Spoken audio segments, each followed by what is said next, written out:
being honest, because sometimes they will say something different, or they're scared. And I just got to let them know, hey, we're not the police. Okay. We're here for you. We're working together. This is always for your safety, and giving them choices. They advocate for themselves and give them, hey, do you want to go this way or that way? Hello, and welcome to Disruptors at Work, an integrated care podcast. In this episode, we're examining how counseling and prescribing intersect to strengthen integrated care models for people seeking recovery and support. Hey everyone, my name is Cindy Bullard. I'm a DBH candidate with Cummings Graduate Institute, and today I have with me Dr. Starling and Karla. Can each of one of you introduce yourself, starting with Karla? Hi, I'm Karla Sweet-Rausin, and I am a licensed professional counselor supervisor and a licensed chemical dependency counselor. And I have been in this field for about 10 to 15 years, and I've learned a lot about substance use during that time, and I love expanding my knowledge and always adding more programs and ways to go about helping people. And I'm Tomekia Starling. I am a doctoral prepared nurse practitioner. I have been an NP for about 10 years, and specialized in substance abuse and mental health about 5 to 6 years ago. Okay. Since we are already on the subject of substance use, to begin, can you share your professional journey and what led each of you to specialize in substance use treatment within an integrated care environment? Who would you like to go first? Dr. Starling, you can go. I'll go first. So how did I start my journey? I started as a RN, worked in the OR. From the OR, while working there, I got my master's, where I got my FNP, family practice, but I always loved psych. Even as a student nurse, I was in psych. You have to be a particular type of person to like mental health. So from there, I just saw there's more jobs in family practice. So I went and got my family practice specialization. From there, I moved up here to Dallas, and I got into the jail, the prison system. And that's when I saw alcohol withdrawal and opiate withdrawal and how to treat it. And I just became passionate on caring for these individuals. They really just wanted to be treated like human beings, and they were very appreciative. And I was just very, it just really called to me. And then from there, from the jail, I went ahead and got my worked outpatient, where I did more of the addiction services with Matt and whatnot. Went ahead and got my specialization in psychiatry as well. So I have both FNP and mental health. And I've loved it since there. I love serving this community. Well, I never planned on being in this field. I was getting my counseling degree, and when you're getting a counseling degree, you can choose tracks, and there's the community track and the school track. And I was actually, when I started the program, I planned on being a school counselor. And then, I don't know, about halfway through, I started realizing I didn't want to be a school counselor. And I started hearing from other school counselors about how much counseling they weren't getting to do in that environment. So I changed and was in the community track. And I had a great time in it. I loved it. I loved the idea of community mental health centers and all of that. And then it was time for my internship. And I had actually interviewed at a different place, and I thought I was going to get that internship, and then I didn't. So I was scrambling around, and somebody said, "Hey, I pass by this place every day, and maybe you could go there." So I pretty much cold called myself into this place, and it turned out to be an adolescent treatment center for substance use. And the first 2 weeks of that internship, I cried on the way home, like every day. I was like, oh my gosh, this is terrible. This is awful. It's chaotic, and there's this going on and there's that going on, and I don't know enough about substance use and all of it.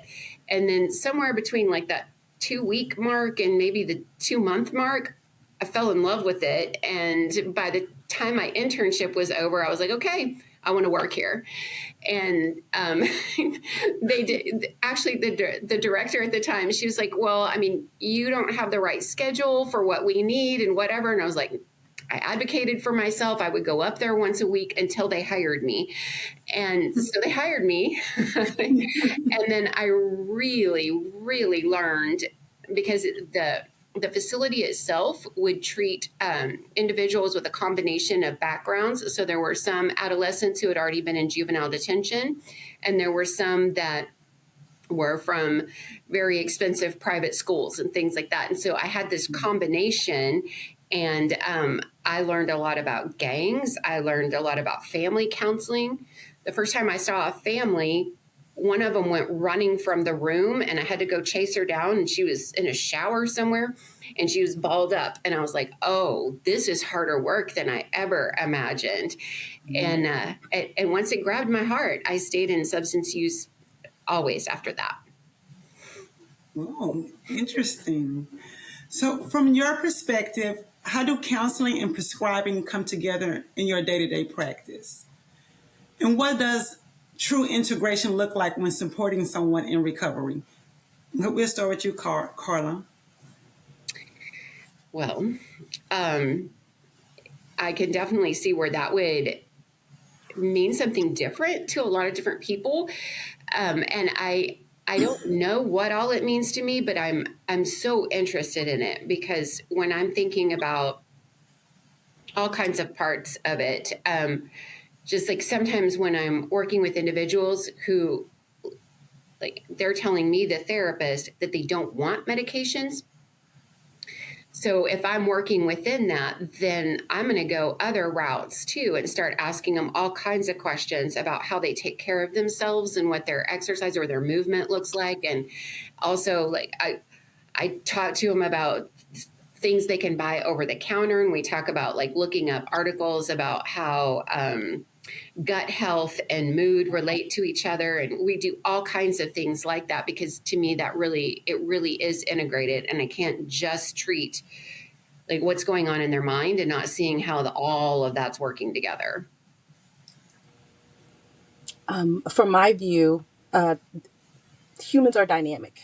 So it's just not just, this is what we're going to treat. You're going to take medicine. That's it. That's going to treat everything. So because we are more than just one little piece, I think we need a whole team, that whether it be the therapy, whether it be the skill building, whether it be medications, whether it not be medications, I think it's absolutely necessary. And the biggest thing that with the medication and counseling, how we work together, is communication. Like Karla said, they might not want to take medication. They might not want my piece, or they might not want the other piece. You know what? I'm not really ready for therapy. And we explore why, build that rapport, and go from there. I always tell my patients, hey, for example, to treat anxiety, the best thing, evidence-based, is therapy and medicine. You need both. But I'll give you this for now, and whenever you're ready, you can get into therapy. We can do these other things to see if we can get you feeling better. Okay. Okay, on the next question, we're going to start with you, Dr. Starling. So over the course of your work, what changes or improvements have you seen when substance use interventions are fully embedded into whole person healthcare? And are there any stories or outcome that stands out to you? The biggest one for me that popped up in my head was the use of buprenorphine. When it first came out, we had to get an X waiver. I couldn't prescribe for more than 35 people for a certain amount, and then it went up to 50, and then it went up to 100. It was very strict on giving out this medicine that has been proven to prevent unnecessary deaths.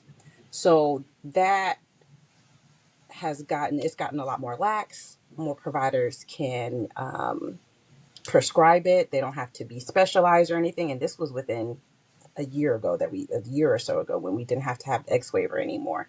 So that one, that's a good change, and having our colleagues be able to tell them about MAT services and what options they have, um, spreading the word and more access to that as far as the buprenorphine, that has changed, and I think that was a good change that save more lives. Yeah. So I've had the privilege of being involved with individuals who are HIV positive, and they are also dealing with substance use. And it's been a really interesting thing to see how the focus, maybe statewide, I'm not sure, but has been to focus more on some of like the foods they're eating and things like that, making sure that they're having their fruits and vegetables and, balanced diet and that kind of thing. And I was also thinking about individuals who are pregnant and have substance use issues.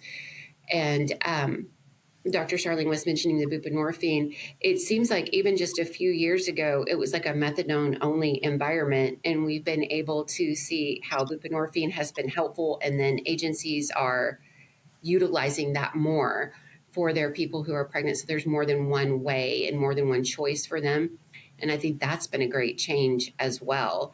And also, there's just been so much more research, and maybe it's just coming to the forefront on maybe nonprofits being able to utilize some of the stuff that we traditionally think of as like a for-profit place, where they have swimming pools and horses and all this kind of stuff. And then nonprofits don't always get to incorporate all of that, but they are kind of seeing like, oh, maybe we can have animal assisted therapy or something like that, that kind of brings in those different facets. And I think that that's kind of new.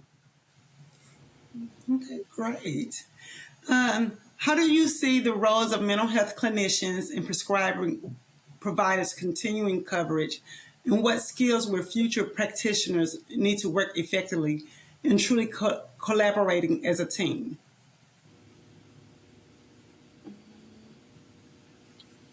Again, I think it's really the communication, and working together, because we do come from different schools of thought.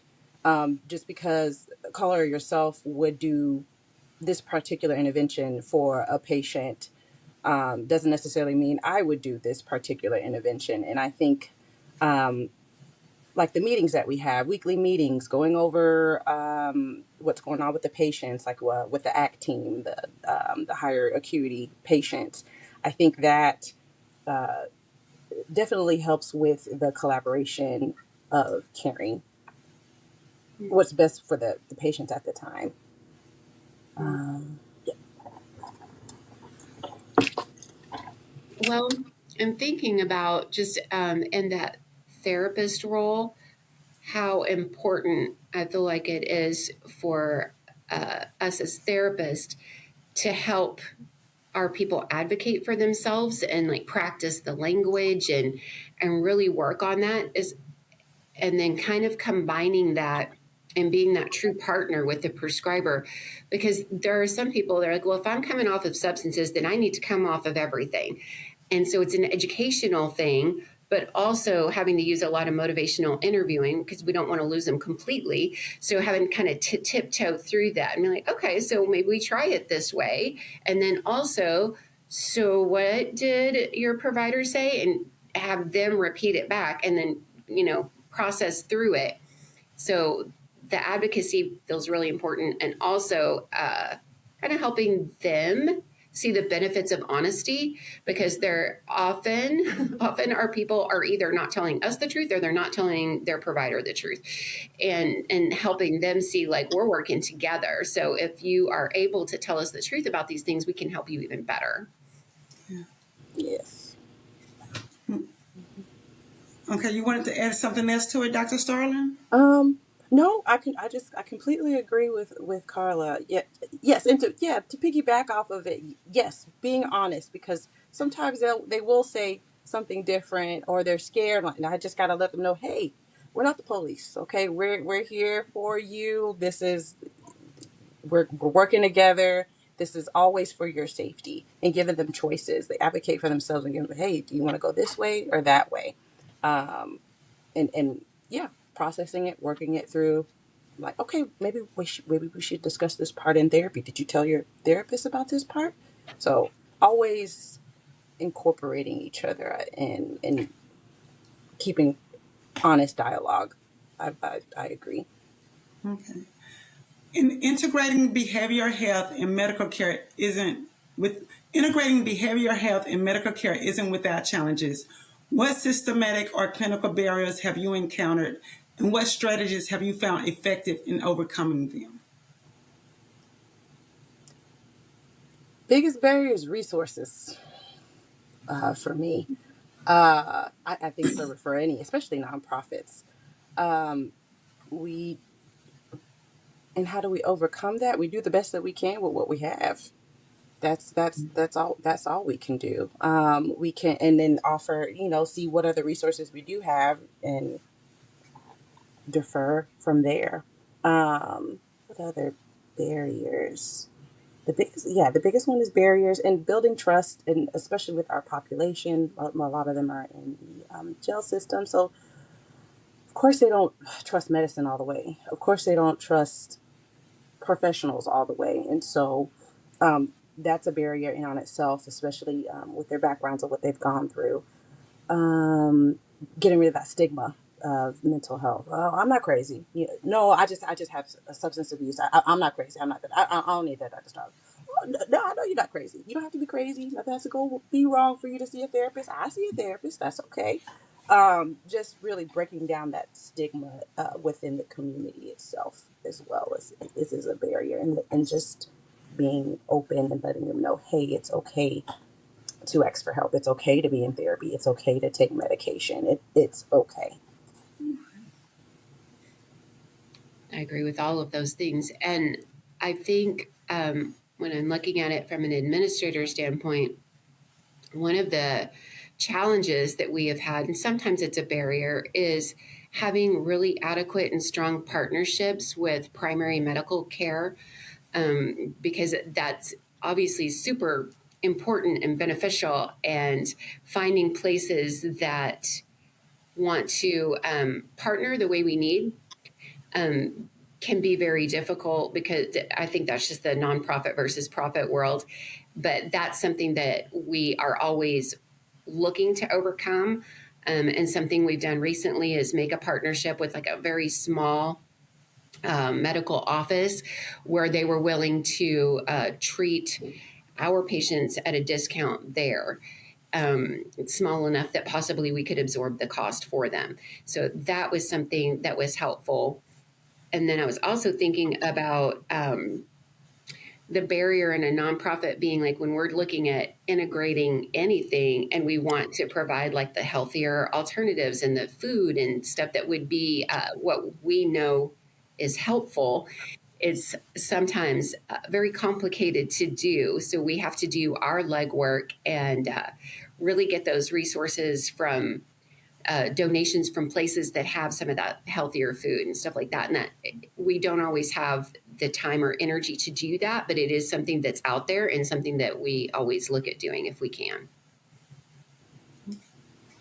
Okay, this field is always evolving. What innovation, whether it's policy, technology, workforce models, or care deliveries, do you believe will reshape how substance use treatment fits within healthcare in the next few years?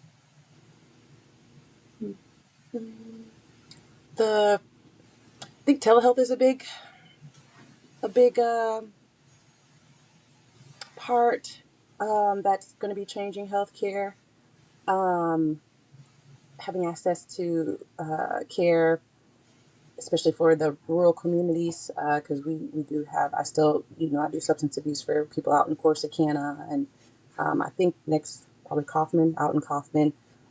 So telehealth is one.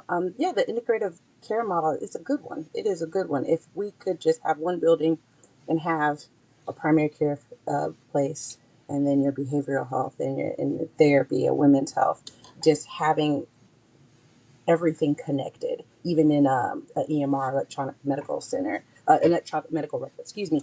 So you can access their records and see their past medications and what services they had. that is, once we are able to really do that, that it's very helpful in providing the care for the patients, and just seeing them again as a whole, because we are dynamic. So yeah, the integrative care system and telehealth, those are the ones that I see. Mm-hmm. Yeah. Yes. And I think as medication assisted treatment continues to grow, and they continue to research utilizing different medications to assist for different substance users and substances in general, I think that's one of the biggest innovations that seems to be kind of right here on the horizon that we're continuing to use for our individuals who are struggling with various substances. So I think we've just reached we're just tipping our feet into like some of the use with the opioid use disorder, stuff like that. I think there's a whole lot more than that. Okay. Is there anything that we haven't discussed about this subject that stands out to either of you that you would like to put out there?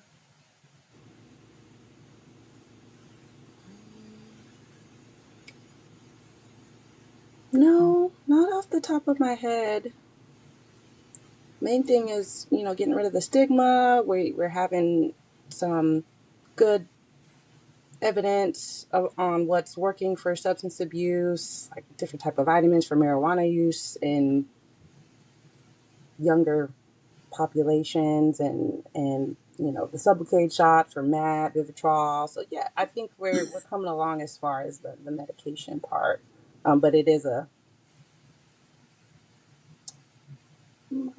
slower process. Mm-hmm. I'm glad you mentioned vitamins, because before you said that, I was thinking like that was the thing that we hadn't really talked a lot about, but that's something that I think would be beneficial for everyone if we focused on it, as well as how to do that and how to get those vitamins in there. So, yeah. Yeah, I think they're very important. I think, what is it, in acetylcysteine, that they said it helps cut down marijuana use, but it has to be below the age. They only did the study below 18, or is it 18 or 21, that cuts down marijuana use. They were doing some studies on that, and it showed to be pretty effective, but not past that age. Oh, Mm-hmm. very insightful. Okay, well, I want to thank y'all so much for being incredible guests and sharing y'all insight and expertise today. I really appreciate it. Thank you for having us. Yes, thank you. If you enjoyed this episode, don't forget to subscribe and share. Let's keep disrupting healthcare together. Until next time.